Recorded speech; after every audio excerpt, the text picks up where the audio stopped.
ನನ್ನ ಜೊತೆ ಇದೀಗ ಹೊಸದೇ ಮೂರ್ತಿ ಅವರು ಜಾಯ್ನ್ ಆಗಿದ್ದಾರೆ, ಕಾಂಗ್ರೆಸ್ ವಕ್ತಾರರು. ಸರ್, ತಮಗೂ ಕೂಡ ಕಾರ್ಯಕ್ರಮಕ್ಕೆ ಸ್ವಾಗತ. ನಾನು ನಿಮ್ಮ ಹತ್ರ ಕೇಳುವಂತ ಬಹಳಷ್ಟು ಪ್ರಶ್ನೆಗಳಿವೆ ಸರ್. ಏನಂತ ಹೇಳಿದ್ರೆ, ರಾಜ್ಯದಲ್ಲಿ ಜ್ವಲಂತ ಸಮಸ್ಯೆಗಳು ಸಾವಿರಾರಿದೆ. ರಸ್ತೆ ಗುಂಡಿಗಳಿಂದಾಗಿ IT ಕಂಪನಿಯ ದೊಡ್ಡ ದೊಡ್ಡ CEO ಟ್ವೀಟ್ ಮಾಡ್ತಾ ಇದ್ದಾರೆ, ನಾವು ಬ್ಯಾಂಗ್ಳೂರನ್ನ ಬಿಟ್ಟು ಹೋಗ್ತೀವಿ ಅಂತ ಹೇಳಿ. ಮತ್ತೊಂದು ಕಡೆಯಲ್ಲಿ ಆಂಧ್ರ ಪ್ರದೇಶದ ಗೌರ್ಮೆಂಟ್ ಇವರಿಗೆ ಬುಲಾವ ಅಂತ ಹೇಳ್ತಾ ಇದೆ IT ಕಂಪನಿಗಳಿಗೆ.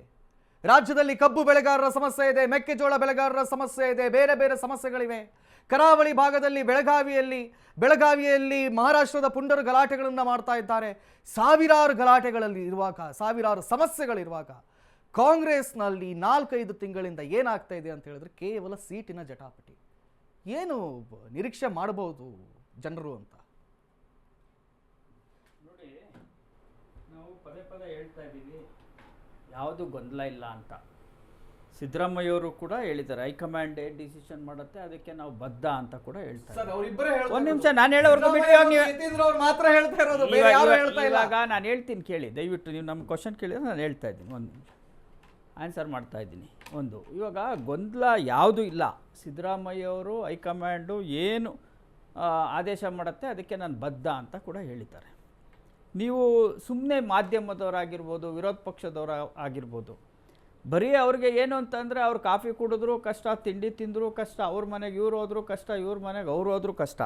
ನಿಮಗೆ ಬೇರೆ ಯಾವುದೇ ಥರದ ಸುದ್ದಿ ಇಲ್ದಿರೋದ್ರಿಂದ ಮಾಧ್ಯಮದವ್ರಿಗೆ ಒಂದು ಏನೋ ಇದು ಅಲ್ಲೋದ್ರು ಇಲ್ಲೋದ್ರು ಅನ್ನೋದು ಒಂದು ದೊಡ್ಡ ಸುದ್ದಿ ಮಾಡಿಕೊಂಡು ವಿರೋಧ ಪಕ್ಷದವರು ನಿಮಗೆ ಕುಮ್ಮಕ್ ಕೊಟ್ಕೊಂಡು ಇದನ್ನ ಯಾರು ಒಂದು ನಿಮಿಷ ನಾನು ಹೇಳ್ಬಿಡ್ತೀನಿ. ನಾವಷ್ಟು ಮಾತಾಡ್ತಿರ್ಲಿಲ್ಲ.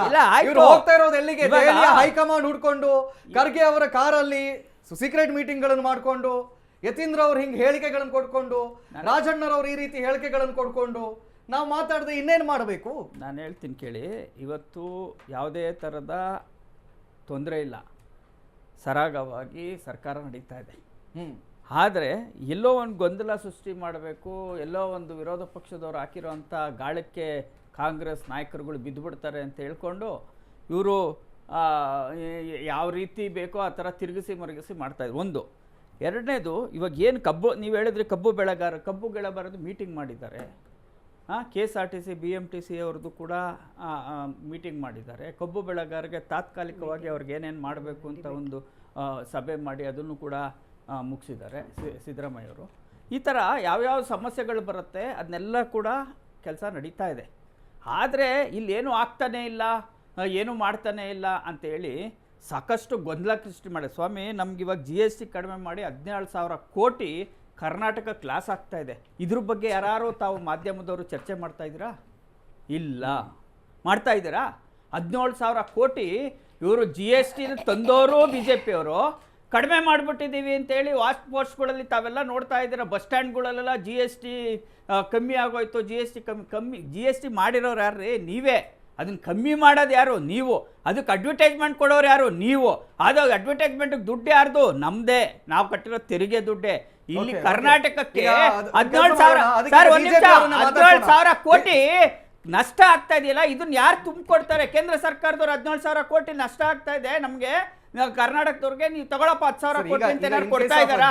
ಇದ್ರ ಬಗ್ಗೆ ಏನಾದ್ರು ಚರ್ಚೆ ನಡೀತಾ ಇದೆಯಾ ಮಾಧ್ಯಮದಲ್ಲಿ? ಇದ್ರ ಬಗ್ಗೆ ಏನಾದ್ರು ಚರ್ಚೆ ನಡೀತಿದೆ? ಅದ್ರ ಬಗ್ಗೆ ಚರ್ಚೆ ಮಾಡೋಣ. ಈಗ ಆಯ್ತು, ಕೇಂದ್ರ ಸರ್ಕಾರ GST ಅನ್ನು ಕೊಡ್ತು ಅಂತ ಹೇಳ್ಕೊಳ್ಳಿ, ಸಂಕ್ರಾಂತಿಯ ಕ್ರಾಂತಿ ಆಗುತ್ತೋ ಇಲ್ವೋ ಹೇಳಿ. ನೋಡಿ, ಬಿಜೆಪಿ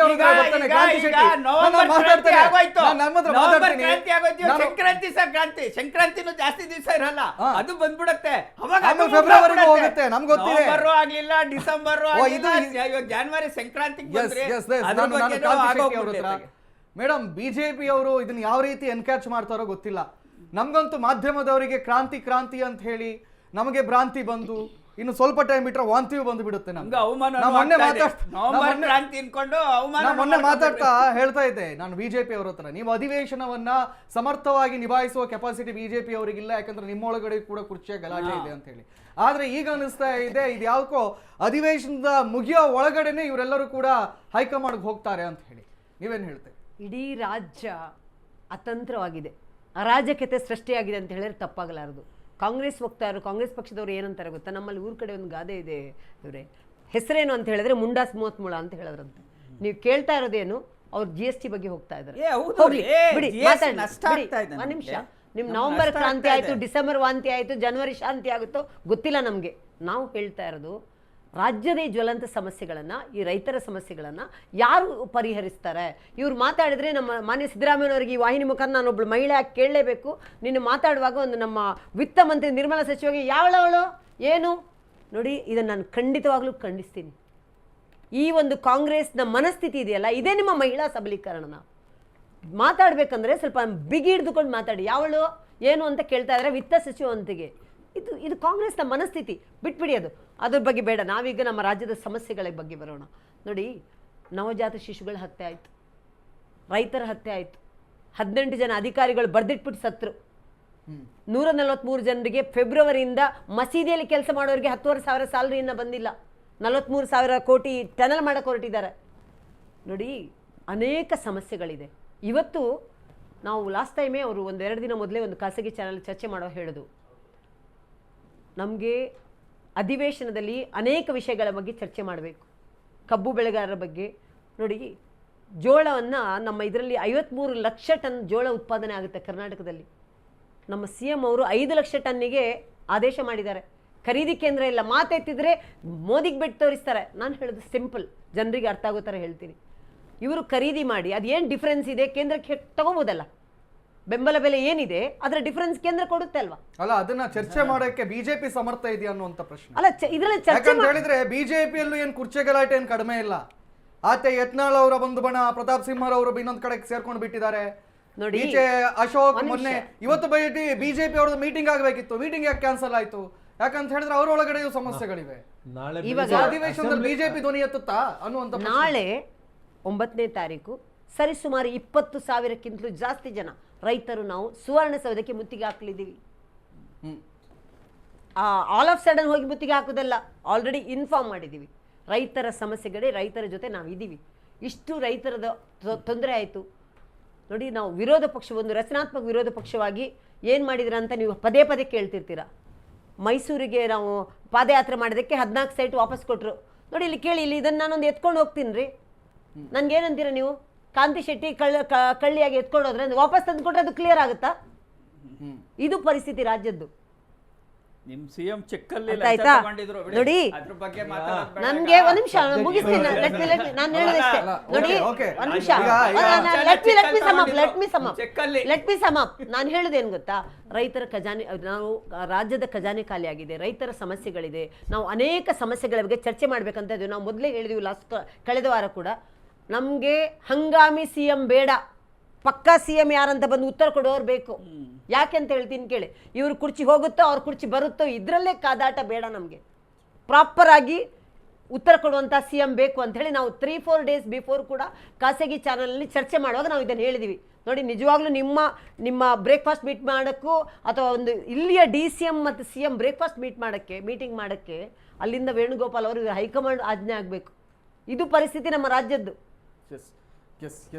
ಸರ್, ಈಗ ಒಟ್ಟಾರೆ ಆಗಿ ಬರೀ ಏನೇನು ಹೇಳಿದಾರಲ್ಲ, ಬರೀ ಕಾಗದಕ್ಕೆ ಸೀಮಿತ ಆಗಿದೆ ಅಷ್ಟೇ. ನಾನು ಮತ್ತೊಮ್ಮೆ ಹೇಳ್ತೀನಿ, ಅವರು ಕೊಟ್ಟಿದಾರಲ್ಲ ಏನೇನು ಪ್ರಣಾಳಿಕೆಯಲ್ಲಿ, ಯಾವುದಾದ್ರು ಏನೇನು ಆಗಿದೆ ಹೇಳಿ.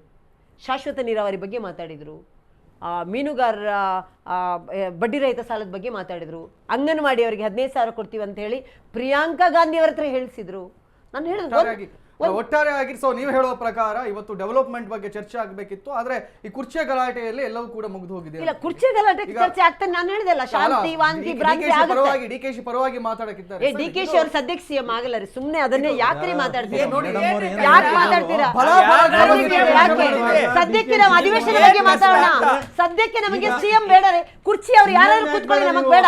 ಅಧಿವೇಶನದಲ್ಲಿ ಇಷ್ಟು ಕೋಟಿ ಖರ್ಚು ಮಾಡ್ಬಿಟ್ಟು ಅಧಿವೇಶನ ಮಾಡ್ತಾ ಇದ್ದೀರಾ? ಏನಾದ್ರು ಫ್ರೂಟ್ಫುಲ್ ಆಗಿ ಚರ್ಚೆ ಮಾಡಕ್ ಬಿಡಿ. ನಿಮ್ಮ ಕುರ್ಚಿ ಕಾರಣ ಸೈಡ್ ಅಲ್ಲಿ ಇಟ್ಬಿಡಿ. ಬಿಜೆಪಿ ಅಧ್ಯಕ್ಷರಾಗ್ಲಿ ಅಡ್ಜಸ್ಟ್ಮೆಂಟ್ ರಾಜಕಾರಣ ಮಾಡ್ತಾ ಇದ್ದಾರೆ.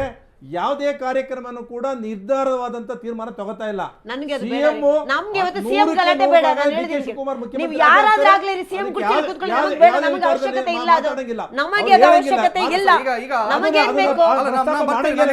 ಬೇಡ.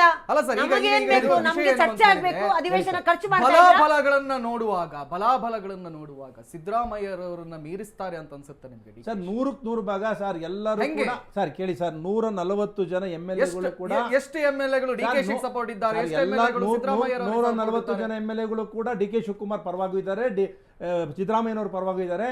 ತೀರ್ಮಾನ ಆಗಿರೋದು 2.5 ವರ್ಷ ಅಂತ ಹೈಕಮಾಂಡ್ ಅನ್ನು DK ಶಿವಕುಮಾರ್ ಅವರು ಒಂದು ಸಭೆಯಲ್ಲಿ ಪ್ರಸ್ತಾಪ ಮಾಡಿದ್ರು. ನೀವು ನೋಡಿರ್ಬೋದು, 4 ಜನಕ್ಕೆ ಮಾತ್ರ ಗೊತ್ತಿರ್ತಕ್ಕಂಥದ್ದು ಈ ವಿಚಾರ.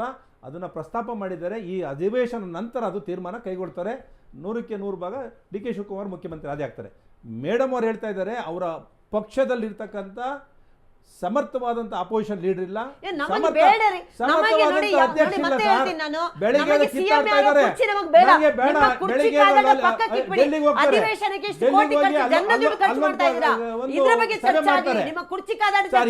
ನೀವು ಅಪೋಸಿಷನ್ ಲೀಡರ್ಗಳು ಯಾವುದೇ ಅಧಿವೇಶನ ಆದ್ರೂ ಕೂಡ ಶಾಸಕಾಂಗ ಪಕ್ಷದ ಸಭೆ ಮಾಡೇ ಮಾಡ್ತಾರೆ. ಡಿಬೇಟ್ ಟಾಪಿಕ್ ಇಟ್ಟಿದೆ ಚಳಿಗಾಲದ ಯಾವುದೇ ಸರ್ಕಾರಗಳು ನಿಮ್ಮ ಪಕ್ಷದಲ್ಲಿ ಇಟ್ಕೊಳ್ಳಿ, ರಾಜ್ಯದ ಜನರ ಸಮಸ್ಯೆ ಬಗ್ಗೆ ನೀವು ಮಾತಾಡಿ, ಶಾಲೆಗಳ ಬಗ್ಗೆ ಮಾತಾಡಿ, ರೈತರ ಬಗ್ಗೆ ಮಾತಾಡಿ, ನೀರಾವರಿ ಸಮಸ್ಯೆಗಳ ಬಗ್ಗೆ ಮಾತಾಡಿ. ತುಂಗಭದ್ರಾ ಇದ್ರಲ್ಲಿ 12 ಗೇಟ್ಗಳು ಕುಸಿದು ಹೋಗಿದೆ, 12 ಕೋಟಿ ದುಡ್ಡಿಲ್ಲ, ಅದರ ಬಗ್ಗೆ ಮಾತಾಡಿ. ನಿಮ್ಮ ಕುರ್ಚಿ ಕಾದಾಟ ಬೇಡವೇ ಬೇಡ. ಬರ್ತೀನಿ. ಈಗ 100ಕ್ಕೆ 100 ಭಾಗ DK ಸರ್, ನಿಮ್ಗೇನು ಅನ್ಸುತ್ತೆ? ಸಂಕ್ರಾಂತಿಯಲ್ಲಿ ಕ್ರಾಂತಿ ಆಗುತ್ತೋ ಇಲ್ವೋ? ಸಂಕ್ರಾಂತಿಯಲ್ಲಿ ಕ್ರಾಂತಿ ಆಗುತ್ತೋ ಇಲ್ವೋ? ಸಂಕ್ರಾಂತಿಯಲ್ಲಿ ಕ್ರಾಂತಿ ಆದ್ರೂ ಆಗ್ಲಿ, ಜಯಂತಿ ಆದ್ರೂ ಆಗ್ಲಿ, ನಮ್ಗೆ ಅದ್ರ ಬಗ್ಗೆ ಚಿಂತೆ ಇಲ್ಲ. ನಮ್ಗೆ ಚಿಂತೆ ಇರೋದು ಕರ್ನಾಟಕದ ಕ್ರಾಂತಿಗಳಾಗಬೇಕು ಅಂತ. ಇವಾಗ BJP ಅವರು ಸದ್ಯಕ್ಕೆ ಇದ್ದಕ್ಕಿದ್ದಂಗೆ ರೈತರ ಮೇಲೆ ಅವ್ರಿಗೆ ಭಾಳಷ್ಟು ಪ್ರೀತಿ ಬಂದ್ಬಿಟ್ಟಿದೆ. ರೈತರ ಜೊತೆಲಿ ನಿಂತ್ಕೊಂಡು ಮುತ್ತಿಗೆ ಹಾಕ್ತಾರಂತೆ ಬೆಳಗಾವಿ ವಿಧಾನಸೌಧಕ್ಕೆ. ಅಷ್ಟು ರೈತರ ಮೇಲೆ BJP ಅವ್ರ ಕಾಳಜಿ ಇದ್ರೆ ನಿಜವಾಗ್ಲೂ ಸೆಂಟ್ರಲ್ ಗೌರ್ಮೆಂಟ್ ಇಂದ ಬಹಳಷ್ಟು ರೈತರಿಗೆ ಅನ್ಯಾಯಗಳಾಗ್ತಾ ಇದೆ. ಅದ್ರ ಬಗ್ಗೆ ಎಲ್ಲೂ ಮಾತಾಡಲ್ಲ. ಮೇಡಮ್ 6,000 ಕೊಡ್ತಾ ಇದ್ದೀರಾ, ಇಲ್ಲಿ ಕೇಳಿ ಮೇಡಮ್, 6,000 ಏನೋ ನಿಮ್ ಮನೆಯಿಂದ ತಗೊಂಡ್ ಬಂದು ಕೊಡ್ತಾ ಇಲ್ಲ ಮೇಡಮ್. ನಾವು ಕೊಟ್ಟಿರೋ ತೆರಿಗೆಯಿಂದಾನೇ ನಿಮ್ಮ ಸರ್ಕಾರ ಕೊಡ್ತಾ ಇರೋದು. 6,000 ನೀವು ಕೊಡ್ತಾ ಇರೋದು ನಾವು ಕೊಟ್ಟಿರೋ ತೆರಿಗೆಯಿಂದಾನೇ ಕೊಡ್ತಾ ಇರೋದು. ನರೇಂದ್ರ ಮೋದಿ ಅವರ ಮನೆಯಿಂದನೂ ತಗೊಂಡ್ ಬಂದು ಕೊಡಲ್ಲ, ನಾವು ನಮ್ಮ ಮನೆಯಿಂದ ತಗೊಂಡ್ ಬಂದು ಕೊಡಲ್ಲ. ದಯವಿಟ್ಟು ಕೇಳಿ, ಇವಾಗ ಏನ್ ಗೊತ್ತಾ, ಉತ್ತರ ಇಲ್ಲ ಮೇಡಮ್. ರೈತರ ಬಗ್ಗೆ ಮಾತಾಡೋದ್ ಬೇಕಾದ್ರೆ ನೀವು ಯೋಚನೆ ಮಾತಾಡಬೇಕು. ಅದೇ ರೈತರು ಡೆಲ್ಲಿಗೆ ಬರುವಾಗ ಟೆರರಿಸ್ಟ್ಗಳಿಗೆ ಮಾಡ್ತಾರೆ, ಆ ತರ ನೀವು ಬಿಹೇವ್ ಮಾಡಿದ್ದೀರಾ. ಇವತ್ತು ನಿಮ್ಗೆ ರೈತರ ಬಗ್ಗೆ ಕಾಳಜಿ ಬಂದಿದ್ಯಾ? ಇವತ್ತು ರೈತರ ಬಗ್ಗೆ ಕಾಳಜಿ ಬಂದಿದ್ಯಾ? ಡಬಲ್ ಸ್ಟ್ಯಾಂಡರ್ಡ್ ಬಿಜೆಪಿ ಅವರು ಡಬಲ್ ಸ್ಟ್ಯಾಂಡರ್ಡ್, ಬಿಜೆಪಿ ಅವರು ಡಬಲ್ ಸ್ಟ್ಯಾಂಡರ್ಡ್. ಅದೇ ಇಂಟರೆಸ್ಟ್ ನಾನು ಜನ ನೋಡ್ತಾ ಒಂದು